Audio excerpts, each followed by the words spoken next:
YouTube, welcome back to my channel Vent and Heal.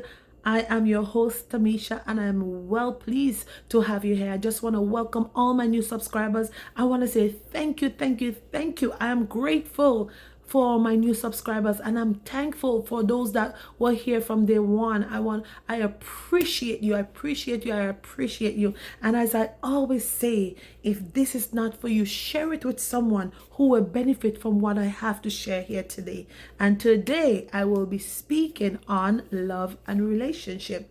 Earlier I was on TikTok, and I was invited as a guest speaker to speak on love and relationship, which is very important to know things that we need to implement in our courting stage, the do's and the don'ts of courting and relationship and love. So without further ado, let's get into it. And first, I cannot say what love is. I cannot speak about love without speaking about the Creator. I just can't do that, right? So first, I want to remind those of you who know about God but don't remember of His love. And it says in 1 John 4:7-8, it said, and there's even a song that goes well with this as well. And it says, beloved, let us love one another, for love is of God, and everyone that loveth is born of God, and knoweth God. He that loveth not knoweth not God, for God is love.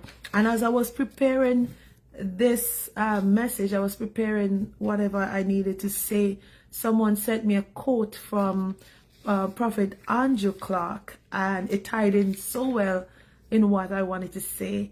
And it said, and he said, the language of love in the spirit is not words but sacrifice. Truly, love is about sacrifice. Look at what Jesus Christ did. He came and He died on the cross to save us all from our sin, so that we may have life and have it more abundantly. So love is of God, and love is sacrifice. And if I can begin to speak on love and relationship, and I will give you the secular meaning of love. And it says love is an action word. It's a doing. Love is a space where people or two persons who has connection to start a relationship, whether it's love, family, or friendship. So two people or persons or people, whether if it's family, marriage, friendship, business, come together in that safe space to share intimately, to share however they want to share. And that's basically what love is in a secular way. And what is a relationship? Many times we use this word relationship, but who know what the meaning is? How many of us know what relationship is? We tend to use this word a lot, but what does it really mean? And it's a state of being connected or joined to someone or people, whether through marriage, again, as I mentioned, with love, friendship, business, family. So love and relationship ties in to each other. So it's a connection of joining people together. That's a relationship.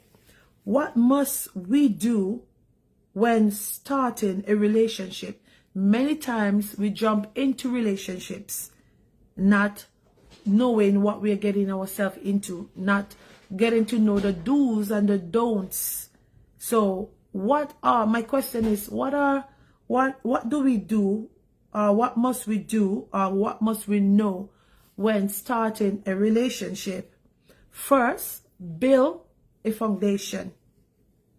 Build your foundation. How do you build a foundation? You may ask me, how do you build a foundation? I'm going to tell you. Find out the person's core values. See if the core values of that person lines up with your core values. That's one way you build your foundation. There's many ways, but that's one of the main way to build your foundation. You want to know what makes them sad, what makes them glad, what makes them react, how do they handle conflict. You want to know all of these things. And also, I believe they will also want to know yours, the way how you handle conflict, the way that you will react to certain things. If you want to know if what they bring to the relationship, if you will tolerate it or if you would not tolerate it. These are very important to know. So my question is, and many may ask, what are core values? Core values are beliefs or views a person has as a central importance to them. So core values are, let me read it again. Core values are beliefs or views that a person have that is very important to them. All right? And for example, they might believe in communicating. They might believe strongly in respecting or being respectful. And you may not. You may not. Your core values may not align with them, with theirs. You may not have an issue. Sorry. Let me just turn off the song. Your core values may not align with that person's core values because they might believe strongly in communication. You might be a person who don't like to communicate or don't know how to communicate. Right there, you know, this person and you will not get along unless you guys compromise because of the love that you guys share. Respect may be a big thing for you and the person is disrespectful. That it will not work. Eventually, that relationship will fail. As I wrote here, how important are core values in a relationship?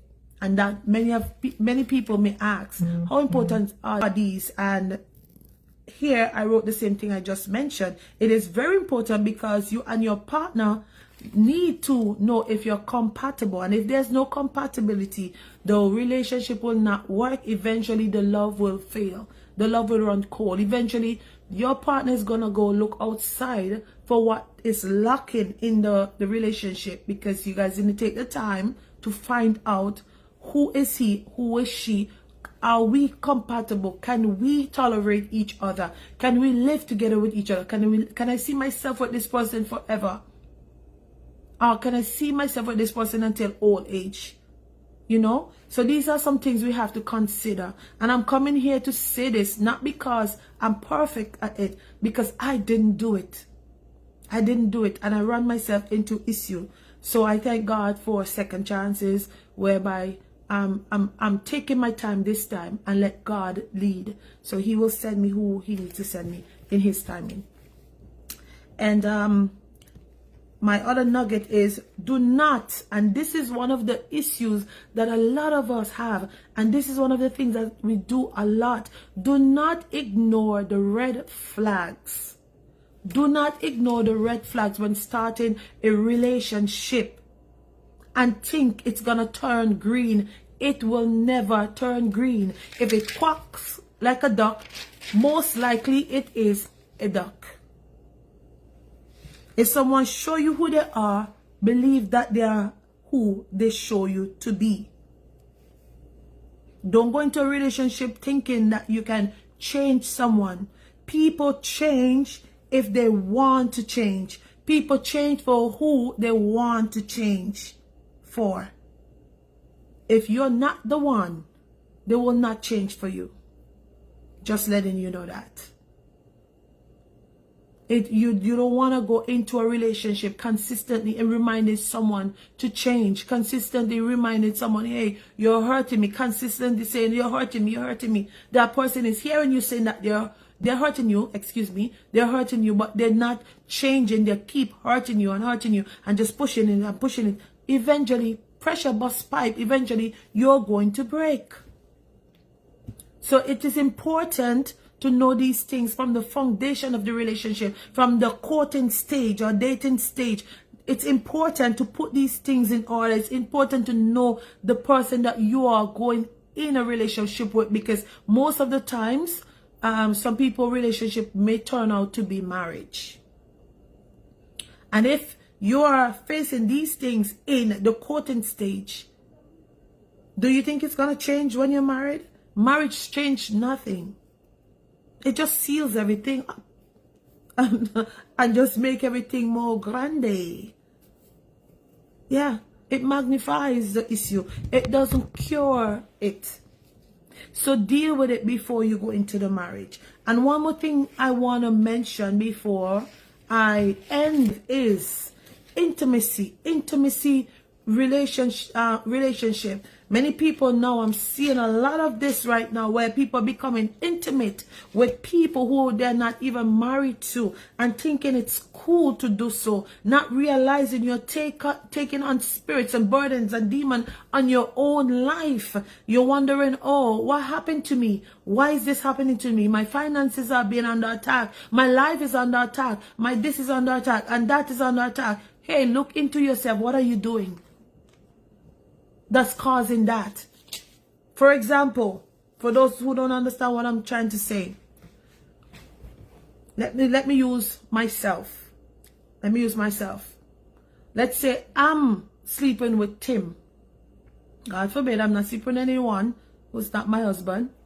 But let's say I'm sleeping with Tim. And Tim is sleeping with 5 other women. And those 5 other women are sleeping with 5 other men. And those 5 other men are sleeping with 5 other women. Every spirit that is connected to all of those people is in Tim. And guess what? What is in Tim will enter me. And then I start, if I was a naturally cool, quiet, humble person, and Tim is angry and aggressive, I start becoming that, who Tim is. I'm becoming who the other people are. So then I lose me. I no longer see me, but now I begin to see these people in me, not understanding what's going on with me, unless I take a step back and look into me and realize, hey, this is the issue. This is what's wrong. This is what's going on. I need to stop this. And the only how you can get rid of these things is through prayer, fasting, and deliverance. And many of you are not. Many of you are not open to go through deliverance because some of you don't believe in God. And some of you don't even believe in deliverance. So you live with these spirits within you, destroying your inner peace, destroying your finances, destroying your health, destroying your mind, destroying everything. And you just can't understand what it is. Because number one, you don't believe in God. So you're not going to look to God. You're not going to look to the things of God. You're going to look to the secular. And they can't help you. They can send you to therapy, counseling. They can give you all the different, I don't want to say the word, but VAX. They can give you all of these things. And it would not help you because it is not natural. It is spiritual. SEX is spiritual. It was created for married couples. So stop going around sleeping, creating intimate relationships, and you don't have any plan to stay in that relationship. For lack of a better word, I'm trying to find a word to put to it. You don't have any plan to stay into that relationship, but you just went in there for the intimacy. That is wrong. It is wrong and it is dangerous. You may not see it with your eyes, but if the Lord have to open your spiritual eyes to see the things that are happening when you do things like that, you will never ever do something like that again unless you're married. Yes. So, and one of the things that I will tell women as well, whenever you're entering into a marriage, find out the love language of the, well, women and men. I'm talking to both of you, sorry. Find out the love language of the person. See if it match up with yours. Because if it doesn't, there have to be compromise. And if there's no compromising, it will not work. Check to see if that person that you're going to be with has emotional intelligence, because it is hard to be with someone that does not have emotional intelligence. You know how hard it is to be speaking to someone and airing out your feeling, letting them know how they make you feel, how much they're hurting you. And it's like they're only listening to respond, but they're not listening to understand. It is very, very, very difficult. So emotional intelligence is a good thing to look for in your partner, in someone that you're looking to become their wife or their husband, to get into a marriage with. There's so much that we need to learn before we enter into relationships and into marriages. Marriage is a serious thing. Marriage is a very, very serious thing. You marry wrong, I'm telling you, it will not be good. You can lose your self-esteem. your self-confidence. You can lose your hair. You can lose your health. You can lose your mind. You can start having foggy, your brain, your mind foggy. You can't think straight. Hormonal imbalances, PCOS, all these kind of things can come out of marrying wrong. And don't believe men can have hormonal imbalance. So men have hormonal imbalance as well. And these are some things that come from marrying wrong. Being with someone who you're not compatible with, who God did not ordain to be with you. Many of us, we want to be with marry this person because, oh, I know this person from a long time. We were together from since childhood. I know this person. I know everything about this person. This person know everything about me because we've been together for so long. Did God tell you that's the person that He have for you to marry? Or is it you want to do it because you know the person from a long time? We have to wake up. We have to wake up and do things differently. We gotta do things differently. The enemy attacks marriages. So imagine marrying wrong. Imagine marrying wrong. And the enemy already attacking marriages, you know. He won't really attack you when you're dating, you're courting. When you get married, you'll see. That's when the fire turns up. So imagine marrying somebody who you're not supposed to marry, and then the enemy turns up the fire under you. What would you do? What would you do? Marriage is a serious thing. Love and relationship is a serious thing. Love is a small word, but trust me, it's deep. Be mindful, okay? Be mindful, be mindful. Me, I'm not rushing anything. If it's God's will, then will it be His will. Whoever God sent are allowed to be in my life. But I'm not rushing anything. I'm not rushing anything. Because the one thing I don't want to do is marry wrong. I've been there. I don't want to marry wrong. Nope. It is difficult to get out of a marriage that you wasn't supposed to be in the first place. Difficult. You ever heard about soul tie? But anyways, that's it for love and relationship. So, ciao for now.